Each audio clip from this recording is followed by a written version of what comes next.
സൂറത്ത് യാസീൻ അല്ലെ, ഖൽബുൽ ഖുർആൻ, ഖുർആനിന്റെ ഹൃദയം എന്നാണ്.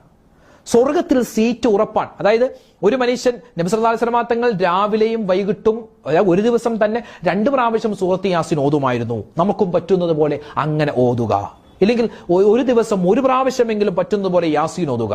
അത് സ്വർഗത്തിലേക്കുള്ള സീറ്റ് ഉറപ്പാണ്.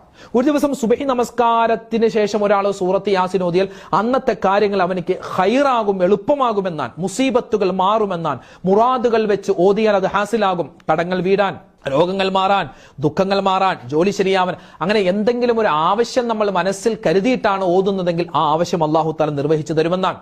മഹാനായ ഇമാം തിർമിദി തങ്ങൾ പറയുകയാണ്, ഹദീസിൽ കാണാം, മഹാനവറുകൾ പറയുന്നു, ഒരു മനുഷ്യൻ സൂറത്ത് യാസീൻ നല്ല നീയത്തോടുകൂടി ഓതിയാൽ 10 തവണ ഖുർആൻ ഓതിയവന് കിട്ടുന്നത് പോലത്തൊരു പ്രതിഫലം അല്ലാഹു തആല അവനിക്ക് കൊടുക്കുമെന്നാണ്.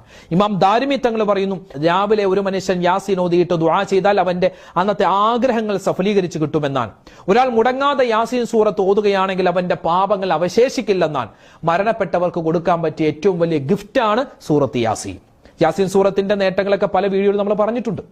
യാസീൻ സൂറത്ത് ഒരുപാട് സ്വർഗ അവകാശികൾ സ്വർഗത്തിൽ വെച്ച് ഓതുന്ന സൂറത്താണ്. ഈ യാസീൻ എന്ന പേര്, യാസീൻ അല്ലെ, അത് അള്ളാന്റെ റസൂലിന്റെ പേരാണ്. ആ പേര് കൊണ്ടാണ് ആ സൂറത്ത് തുടങ്ങുന്നത്.